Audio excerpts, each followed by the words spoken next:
bonsoir madame, bonsoir monsieur, soyez les bienvenus dans ce nouveau numéro, je dirais même dans cette rentrée de plaisir de lire, comme chaque mercredi après-midi désormais sur Zouk TV. Et comme chaque mercredi après-midi, je recevrai et je reçois cet après-midi une passionnée, amoureuse de la lecture, une dévoreuse de livres. Donc nous disons bonsoir à... Oui, Marie-Laurence Delors, bonsoir Ludovic, bonsoir à tous ceux qui nous écoutent et à toutes celles qui nous écoutent. Merci. Plaisir de te revoir, Marie-Laurence. Merci, le plaisir est partagé. Merci. Avec aussi ceux qui nous regardent et ceux qui nous écoutent. Bien, vous aurez compris, nous reprenons les bonnes habitudes et donc nous allons démarrer fort avec Marie-Laurence. Donc, je pense que cet après-midi, nous allons entamer un processus de réflexion. Donc, de quoi vas-tu nous parler cet après-midi? Eh bien, j'ai choisi de vous parler de Maryse Condé et j'ai eu des difficultés à choisir. Parmi les deux autobiographies, c'est-à-dire qu'il y avait Le cœur à rire et à pleurer, et puis il y avait La vie sans phare. Et finalement, j'ai choisi Le cœur à rire et à pleurer. Et donc, j'ai choisi Maryse Condé parce que son parcours, c'est aussi le parcours de beaucoup de femmes. Et femmes intellectuelles ou non. Je dis intellectuelles ou non parce que parmi ses livres, elle a parlé aussi de sa grand-mère, qui n'était pas une intellectuelle, qui était une cuisinière. Et donc, ce livre, c'est Victoire et les saveurs des mots. Et il est magnifique, ce livre, parce qu'il réhabilite la cuisine. Je dis ça parce que souvent, quand un enfant veut faire la cuisine, on dit que la cuisine, non. La cuisine, c'est le cœur, c'est aussi de la chimie, c'est aussi de la raison, la cuisine. C'est aussi des senteurs, c'est aussi quelque chose de magique. Donc, on ne va pas parler de Victoire, qui est la grand-mère de Maryse Condé. Donc, premièrement, on va dire que Maryse Condé est née dans les années 1937 à la Guadeloupe. Elle est la benjamine d'une famille de 8 enfants. Et donc, comme dans bien des familles, la dernière, il y a au moins 10 ans de différence avec le premier. Et donc, les relations sont plutôt compliquées entre les différents membres de la fratrie. Donc, elle a des relations privilégiées avec son frère. Et comme elle dit plus loin dans un de ses romans, eh bien, elle n'avait pas beaucoup de relations avec les plus grands. Et elle naît, donc sa mère est déjà âgée à l'époque, et donc sa mère ne s'attendait pas à la voir comme enfant. Donc sa mère, quand elle est allée chez le médecin, parce qu'elle souffrait, etc., elle vomissait, elle ne croyait pas qu'elle était enceinte. Et ne voilà-t-il pas que c'était de Maryse qu'elle était enceinte. Et donc, elle a toujours porté on va dire, cette surprise, mais pas la bonne pour la mère, comme quelque chose de, on va dire, quelque chose qui fait souffrir. Ça la fait souffrir. Parce qu'elle n'était pas une enfant désirée. Si le premier désiré, le dernier, qui arrive comme ça, parce qu'on n'a pas fait attention, parce que... Et puis, donc, ça l'a toujours marqué, d'accord, d'être la dernière. Sa mère, elle tient à ça, dans tous ses entretiens, appartient à cette bourgeoisie noire naissante de l'époque, puisqu'elle fait partie des premières femmes noires institutrices. Parce qu'à l'époque, avoir le bac, c'était vraiment quelque chose d'exceptionnel. Oui. Maintenant, on a le bac, c'est autre chose, mais à l'époque, c'est 2-3% de la population qui a le bac. D'accord? Donc, sa mère fait partie de cette bourgeoisie noire naissante de Pointe-à-Pitre. Son père, il est commerçant, il occupe une place très importante dans une banque aussi. Et donc, elle n'a pas de problème financier, il n'y a pas de problème financier. Et ce qu'elle dit, c'est que, voilà, j'ai des parents et j'ai une mère, dans ce qu'elle dit, remplie de contradictions. Et elle avait envie de faire cette œuvre autobiographique. Parce que l'autobiographie, c'est d'abord un regard que l'on porte sur soi. Et elle dit, ce regard que l'on porte sur soi, je le veux sans mensonge. Et elle le dit elle-même. Souvent, on veut la vérité, mais en réalité, on ne la veut pas. Parce qu'elle le dit clairement, quand je dis la vérité, bon, je suis honnête, je dis, on me critique. Autrement dit, on veut la vérité, mais pas toute la vérité. C'est pourquoi son livre s'appelle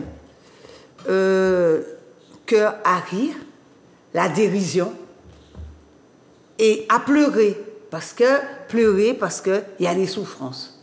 Il y a des souffrances, le fait de ne pas être qu'un enfant désiré, bon, ben, ça fait souffrir. Et de le dire, parce que sa mère lui a dit.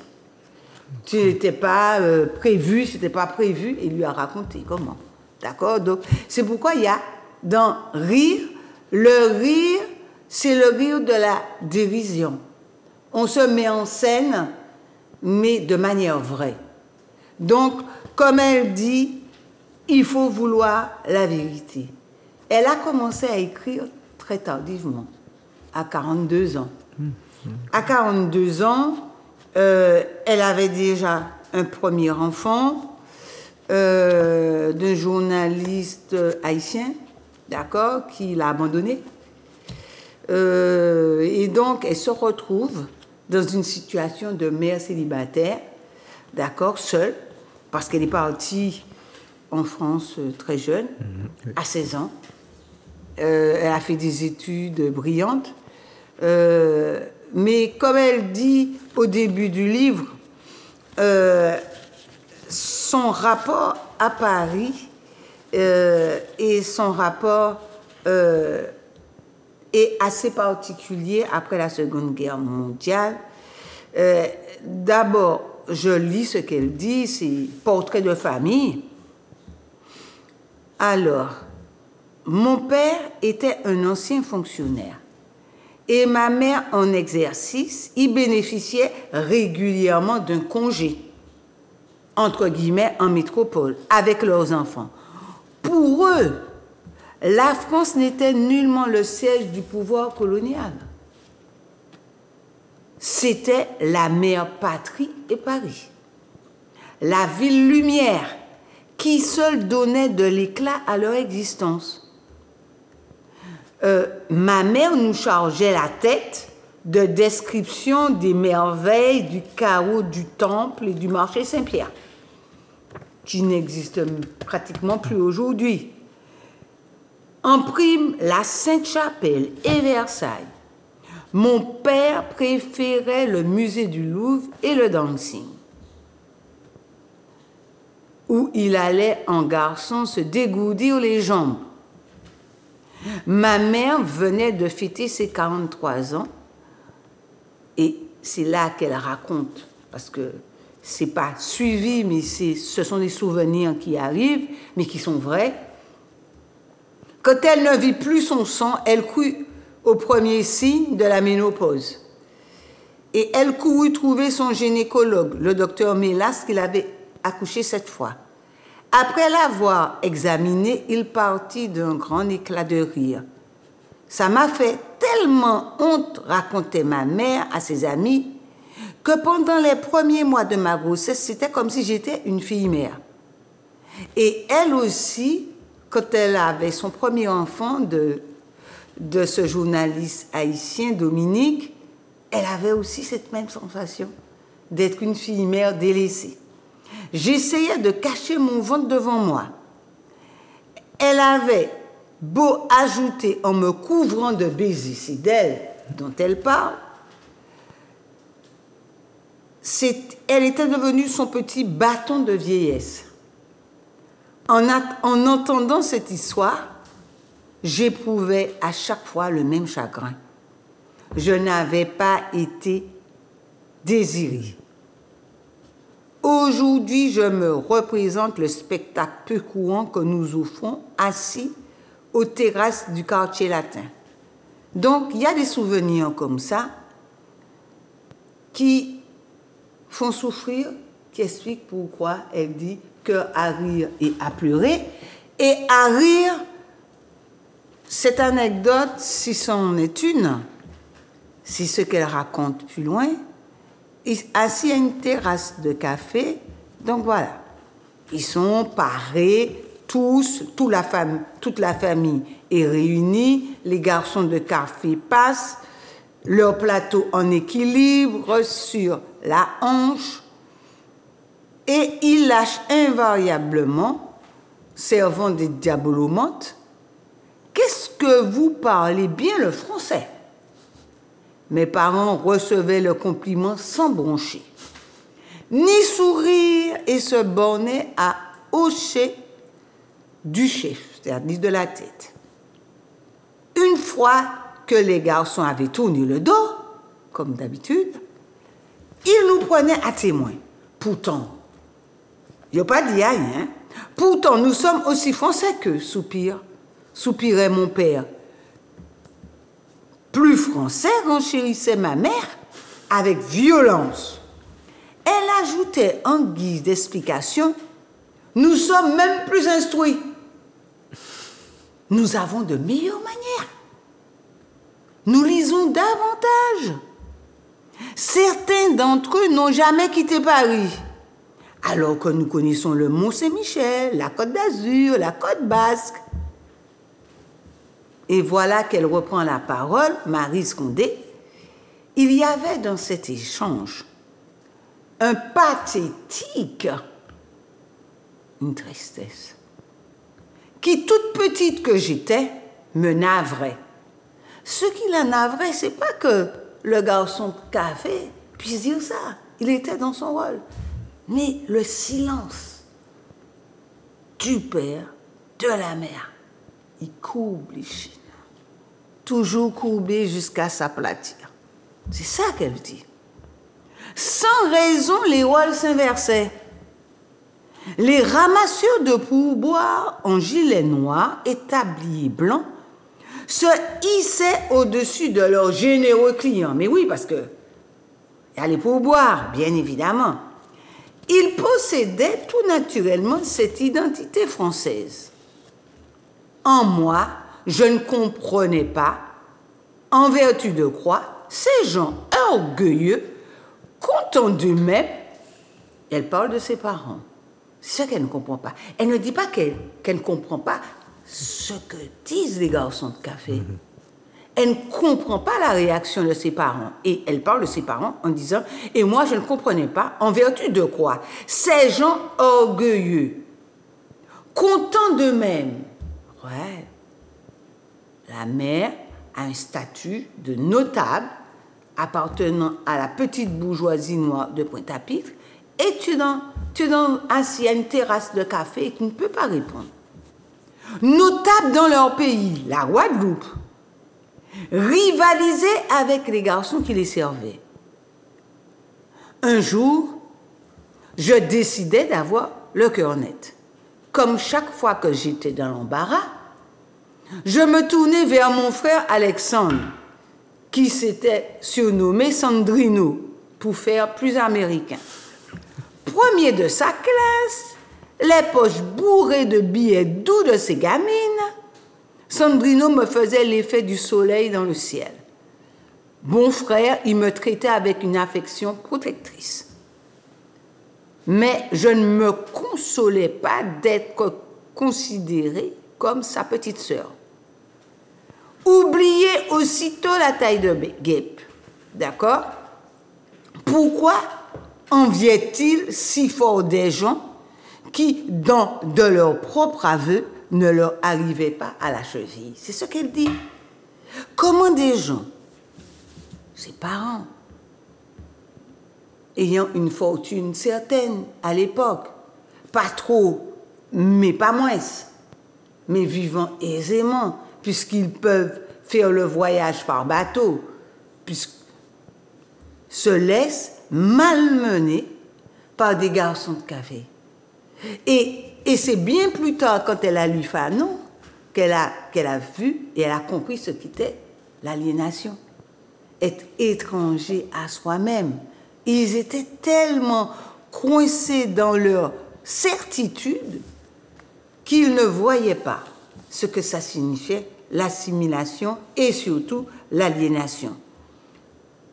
Je compris plus tard qu'en France, nos parents n'avaient pas peur que nous mettions à parler le créole ou que nous prenions goût au gros cas, comme les petits nègres de la Pointe. Qu'est-ce qu'elle dit en disant ça? Je peux être loin de chez moi, mais la Guadeloupe, je l'habite, elle m'habite. Quand on voyage, en réalité, on n'est jamais loin de soi. On porte la Guadeloupe comme on part avec la Martinique. Et ce qu'elle dit, on le rencontre aussi aujourd'hui, tous nos jeunes qui partent, eh bien, c'est quand ils sont en France qu'ils découvrent ce que c'est que la culture. Je veux manger ça. Et maman, est-ce que tu peux me faire avoir ça? J'ai besoin de ceci, j'ai besoin de cela. On n'est pas éloigné de soi. Donc, le retour au pays ne se pose pas de la même manière aujourd'hui. On part avec toujours une partie de la Martinique ou de la Guadeloupe. Et c'est ce qu'elle dit. Ses parents l'autorisaient à parler créole, gros cas. Mais la Pointe, on ne peut pas parler. Pourquoi? Parce qu'il fallait être bien élevé à la culture française. Parce que ce qu'il faut dire, c'est qu'elle a été nourrie à la littérature française. Son père commandait des livres, qu'il ne lisait pas d'ailleurs. Elle disait, c'est ça la contradiction. J'achète des livres à mes enfants, mais je ne les lis pas. Donc, son frère et elle, eh bien, lisaient les livres. Et son père ne lisait pas. Et l'un des livres qu'il a vraiment plu, c'est Léo du Hurlevent, le seul roman qu'elle a écrit, Émilie Brontë, Léo du Hurlevent. Ceux qui n'ont pas lu cet ouvrage, je l'ai lu, il est magnifique.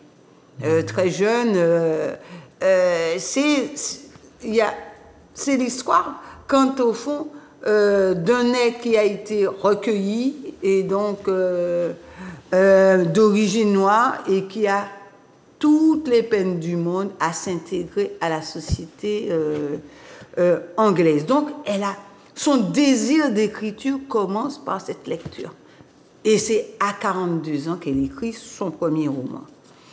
Et donc, voilà qu'elle continue dans ce portrait de famille, elle dit plus loin, aliénée. Papa et maman sont une paire d'aliénés. Une paire d'aliénés? Oui, une paire. C'est ça qu'elle dit à la page 15. C'est une paire d'aliénés. Aliénés, qu'est-ce que ça voulait dire? Je ne nous ai pas posé de question. Ce n'était pas la première fois que j'entendais Sandrino, c'est-à-dire son frère, faire des jeux de mots avec mes parents. Ma mère avait accroché au-dessus de son lit une photo découpée de Ebony. C'est un roman. On y admirait une femme noire américaine de 8 enfants comme la nôtre. Tous médecins, avocats, ingénieurs, architectes. Bref, la gloire de mes parents. Cette photo inspirait des railleries, c'est-à-dire des plaisanteries douteuses à Sandrino qui, ignorant qu'il mourrait avant d'avoir seulement commencé sa vie, jurait qu'il deviendrait un écrivain célèbre. Il me cachait les premières pages de son roman.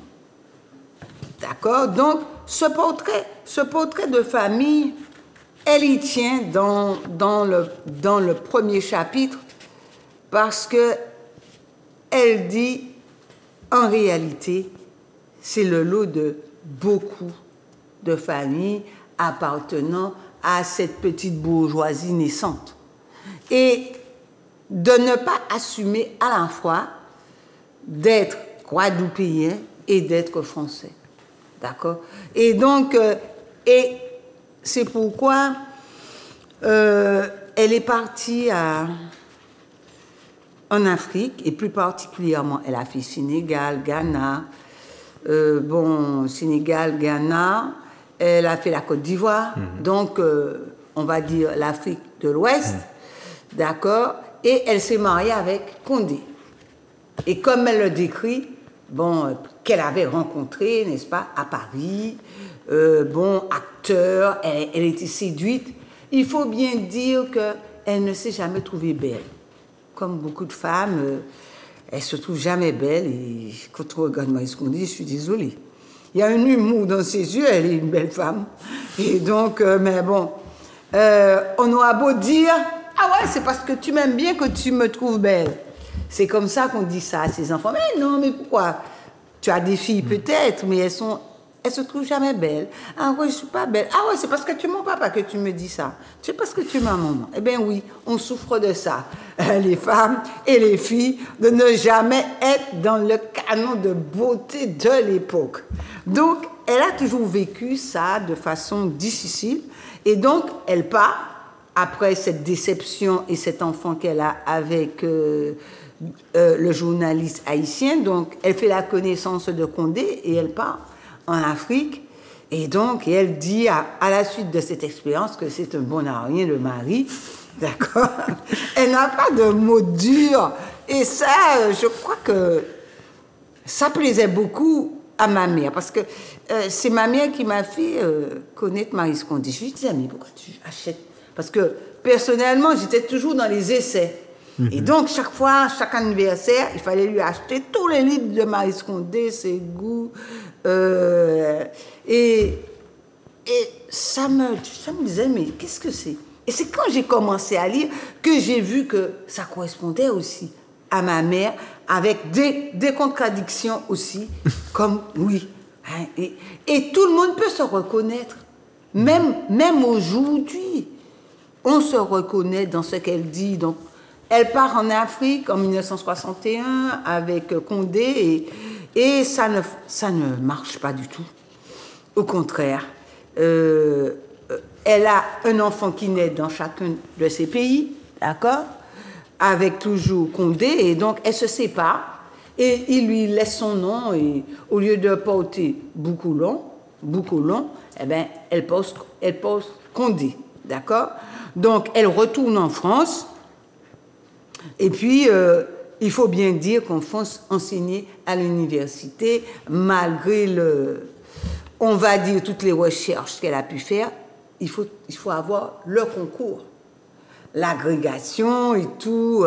Donc, elle part aux États-Unis et elle enseigne dans de nombreuses universités américaines et notamment à Columbia.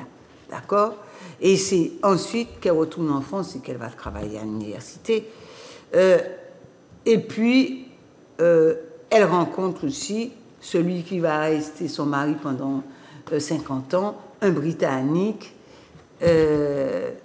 qui, on va dire, a été l'amour de sa vie, qui l'a accompagnée plus jeune qu'elle. Hein. Il avait au moins 10 ans moins qu'elle, parce qu'elle est morte à 90 ans. Et donc, on peut dire que jusqu'à la fin, il a aidé à écrire, parce que... Comme elle disait, la vieillesse, c'est qui fait qu'on n'aime pas la vieillesse, c'est qu'elle est souvent associée à la maladie. Elle avait été atteinte d'une maladie dégénérative et donc elle ne voulait pas dire le nom, c'est la seule chose qu'elle n'a pas dit. Non, parce qu'on a lui mettre une étiquette. Donc, avoir le concept maladie dégénérative, c'était suffisant. Oui. Donc, on n'a jamais su vraiment. Alors, tu voulais dire quelque chose? Non, c'est très drôle en fait. Ouais. En fait, je ne voyais pas Maryse Condé aussi drôle. Ah Oui, elle est drôle. Moi, je voyais plutôt le côté rigoureuse dans ses affaires, mais la touche humoristique, je ne l'apercevais pas comme ça. Oui, je prends un exemple. Quand on lui dit, bon, est-ce qu'on peut vous définir comme une intellectuelle? Elle dit la chose suivante. Je n'aime pas cette expression intellectuelle. C'est une expression qu'on réserve aux hommes isolés dans leur cabinet. À mes yeux, je ne suis pas qu'une intellectuelle. Je fais plein de choses et toutes les femmes se reconnaissent. Le matin, je fais mes courses, je vais au marché, et puis aussi la lessive, point de suspension. Je ne crois pas qu'une femme ne soit jamais qu'une intellectuelle pure. Ça, c'est une idée d'homme. Alors moi, je crois que je suis simplement une femme qui fait beaucoup de choses. Comme la plupart des femmes d'ailleurs. Quand on regarde Maïs Condé, ses yeux, c'est la dérision. Et je dirais, c'est l'humour. Et ce qu'il observe, et c'est ce qui fait, je dirais, en quelque part, sa grandeur. C'est ça. C'est cette capacité d'être dans l'humour, dans la dérision et dans l'authenticité. Donc, c'est ça qu'elle dit. Et quand elle dit ça, elle dit une chose de ses voyages. Il faut savoir qu'il y a deux manières de voyager. Il y a le voyage exotique que l'on fait jusqu'à présent. Si je vais dans un pays et que je veux acheter un objet particulier, je veux manger ce que j'ai l'habitude de manger, ça, c'est pas voyager. C'est de faire de l'exotisme, comme tous les colons ont fait de l'exotisme. Je vais là pour acheter ci, pour acheter ça. Non, je suis un consommateur. Je ne suis pas un voyageur. Le vrai voyage, le voyage authentique, et Montaigne l'avait déjà dit, c'est le voyage qui permet l'empathie avec l'autre, la connaissance de la diversité des cultures qui sont éloignées de moi. C'est ça, voyager. Voyager, c'est pas simplement... y a une forme d'incertitude dans le voyage. C'est d'ailleurs ce qu'elle dit aussi, Maryse Condé. Dans le voyage, elle se recherchait. Quand elle est partie en Afrique, c'était pour retrouver ses racines. Mais elle a bien vu, en quelque part, et elle le dit, en réalité, je pensais me fuir quand je suis partie en Afrique, mais en réalité, j'étais moi, et elle dit, je me suis retrouvée. Retrouvée quoi? Ben, je suis une Guadeloupéenne. Je suis une Guadeloupéenne et pas une Africaine. Mais simplement, comme elle dit, elle a géré jusqu'à la fin de sa vie. Mon prix Nobel alternatif qu'elle a eu en 2018, je dédie d'abord aux Guadeloupéens, parce qu'elle sait qu'on aime les titres. Voilà. Et c'est d'ailleurs son prix est au Memorial Act. Elle n'a pas gardé, ce n'est pas sa famille qui a le prix. Il est exposé au Memorial Act. Par contre, elle est enterrée au Père-Lachaise, qui est un cimetière extraordinaire. Pour ceux qui sont déjà allés, c'est avec plaisir. Moi, j'aime bien les cimetières, y compris ceux de Martinique. Je les connais. Donc, d'accord. Parce que les cimetières racontent une vie. Racontent des vies que vous regardez, les épitaphes, etc. Vous ne connaissez pas les gens, mais vous voyez les photos et tout. Et le cimetière du Père-Lachaise, c'est aussi ça. Édith Lefel est aussi au cimetière du Père-Lachaise. Oui. D'accord, elle est au cimetière. Donc, elle a géré ça. Elle a géré cette contradiction. Et ce qu'elle dit, c'est que qu'est-ce qu'il nous faut? Il nous faut assumer les contradictions. Et elle a assumé ces contradictions. Contradiction, c'est que, je suis toujours une femme qui veut l'indépendance de la Guadeloupe jusqu'à la fin. Oui. Oui. le drapeau guadeloupéen, son mari l'a assisté à ça. C'est ça aussi. D'accord. Ça, mais pour mes enfants, pour mon mari qui est en France, puisqu'elle a fini sa vie dans le sud de la France, à Gordes, eh bien oui, auprès des oliviers, de la chaleur, etc. Elle est venue s'installer à la Guadeloupe, mais il paraît Oui, c'est tout à fait. trop difficile. C'est trop difficile.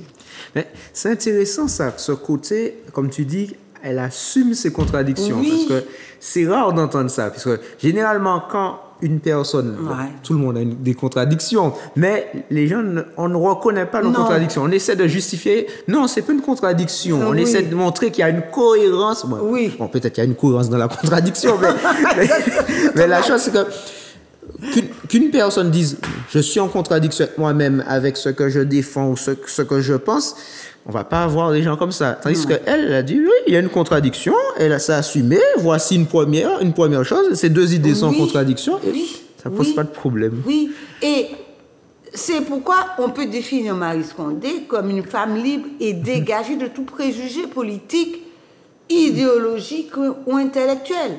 Intellectuelle, pourquoi? Parce qu'elle a dit ce qu'elle pensait de la négritude. Alors, je dis ce qu'elle pense, puisqu'elle a dit dans un entretien, elle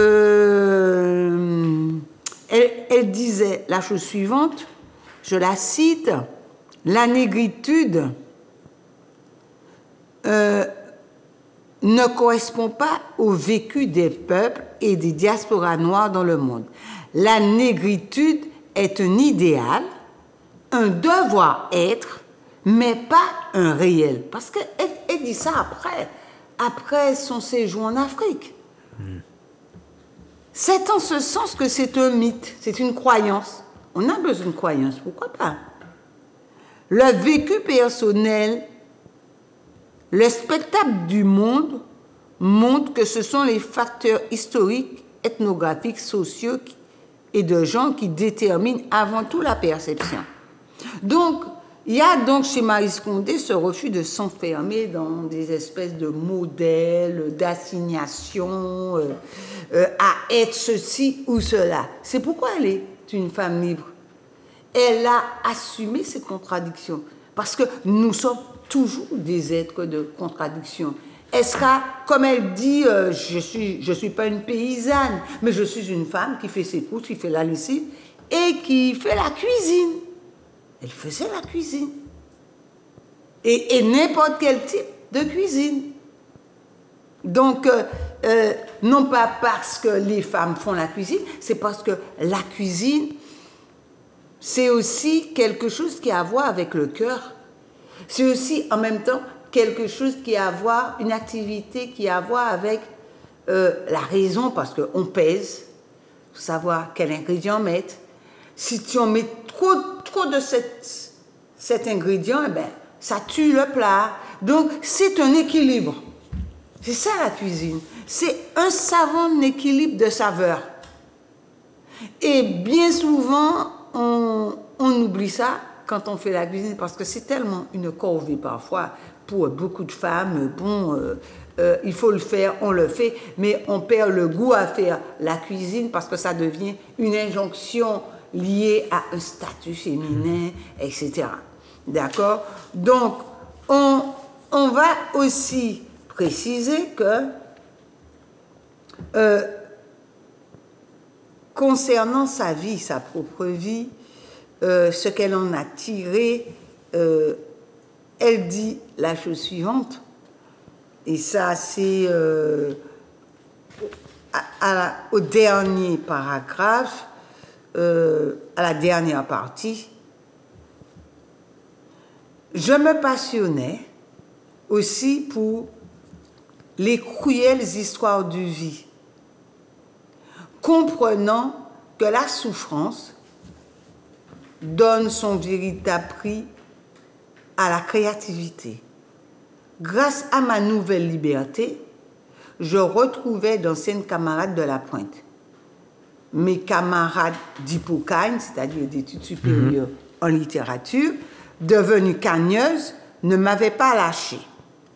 Et là, pour mon anniversaire, elle m'offrit un exemplaire du cahier du retour au pays natal. La poésie de Césaire ne me révolutionna pas comme la prose transparente de Zoubel. Elle a été vraiment, je dirais, Zoubel l'a vraiment marqué. Dans La rue Cazenec, parce que Zoubel, on sait bien, c'est Mantine, c'est la figure, je dirais, d'une femme après l'esclavage, et donc elle tire le diable par la queue pour hisser Zoubel grâce à l'éducation. Et jusqu'à la fin, Zoubel aura beaucoup d'affection. S'il n'est pas retourné en Martinique, c'est parce que sa grand-mère était morte, comme il dit. J'avais tout perdu. Oui. Ouais, parce qu'il avait décidé qu'il ferait une belle maison à sa grand-mère, etc. Mais sa grand-mère, c'était tout pour lui. Ah oui, Montine. Et là, elle le dit, l'avait, comme la prose transparente de Zoubel l'avait fait quelques années plus tôt. À première lecture, je décrétais qu'elle ne soutenait pas la comparaison avec celle de mes idoles anglaises. D'accord? Et donc, et elle dit plus loin, alors quand elle a laissé le côté intellectuel, elle en vient toujours à l'aspect des émotions. Le livre, il y a ce passage, je dirais constant, entre son parcours intellectuel et puis ce qu'elle ressent. Donc il y a un mélange des deux. Et elle dit d'une certaine manière, bien que doré, mon existence n'était pas gaie. C'est ça la contradiction. Bien que doré, mon existence n'était pas gaie, loin de là, je vivais dans un désert affectif. Trop d'années me séparaient de mes sœurs Emilia et Thérèse. Leur cœur n'abritait pour moi que des sentiments fort tièdes. C'est-à-dire pas de sentiments. D'accord? À leurs yeux, j'étais une dernière née trop gâtée par nos parents vieillissants. Que Dieu merci, l'existence allait charger de dresser. Rituellement, le samedi, je déjeunais chez Emilia. Pour éviter toute conversation, tandis que je mangeais, elle s'enfermait, assise au piano dans sa chambre. Donc, sa sœur vient, elle mange, mais dans une grande distance. Elle s'enferme. Bon, tu manges, tu fais des affaires, moi je joue au piano. D'accord? Ouais, je joue au piano. Voilà. Pendant que ma sœur vient manger. C'était une merveilleuse musicienne qui me mettait les larmes aux yeux. C'est la musique qui me met les larmes aux yeux. Je savais qu'elle avait rêvé d'être pianiste de concert. Au lieu de cela, mon père l'avait guidée vers des études de pharmacie qu'elle n'avait jamais terminées. Ça nous parle encore. Voilà une femme qui a envie de faire de la musique, voilà, fait des études de médecine de pharmacie. Ben oui. Je savais qu'elle avait rêvé d'être pianiste de concert. Au lieu de cela, mon père l'avait guidée vers des études de pharmacie qu'elle n'avait jamais terminées. Rituellement, avant le baiser de l'au revoir, parce qu'il faut s'embrasser, elle me glissait des billets de banque. De quoi soutenir une famille de taille moyenne. Comme quoi, bien souvent, on oublie que l'argent, ce n'est pas l'art des gens. D'accord? C'est ça. C'est-à-dire que pour compenser l'absence d'affection, ben, très souvent, ben, on donne de l'argent. Comme ça masque tout. Et donc, je passais un week-end sur 4 chez une autre sœur, et elle n'en dit pas plus, et elle revient à elle. Je compris très vite que la solitude vaut mieux que mauvaise compagnie. Avec ma solitude, je courais les expositions de Léonore Fini, de Buffet, etc. Et donc, et elle dit à la fin, Ce soir-là, sans que je m'en aperçoive, ma solitude se détacha de moi et me fit ses adieux. Elle m'avait fidèlement accompagnée pendant plus de 2 ans. Je n'avais plus besoin d'elle. Je venais de la rencontrer, la vraie vie, avec son cortège de deuil, de ratage, de souffrance indicible, au coin de la rue, Cujas, agitant faiblement la main. Voilà ce qu'elle dit à la fin de son ouvrage, d'accord, concernant la solitude aussi. Et très souvent, nous sommes solitaires. Et elle dit que la solitude l'a accompagnée pendant 2 ans. Ça ne l'a pas empêché d'aller visiter des expositions, etc. Comme quoi, la solitude, ce n'est pas quelque chose de négatif. Parce que quand on quitte la solitude, eh bien, on revient à la vie. Et la vie n'est pas toujours rose, comme elle dit. Elle est faite de vraies rencontres, c'est vrai, mais de cortèges, de deuil et de souffrances indicibles. Merci beaucoup Marie-Laurence pour cette présentation. On avait presque l'impression que Marie Scondé était tout près de nous. Oui, c'est nous Marie Scondé. C'est nous. C'est nous, c'est toi, c'est moi. Et moi, je pense que quand elle écrit La vie scélérate, quand elle décrit l'ouragan Hugo, comment on peut être complètement transi quand un cyclone arrive et que c'était le gros cyclone qui avait dévasté la Guadeloupe et qui nous avait épargnés et qui avait fait du à beaucoup de gens, ben, nous étions bénis du ciel. Merci beaucoup.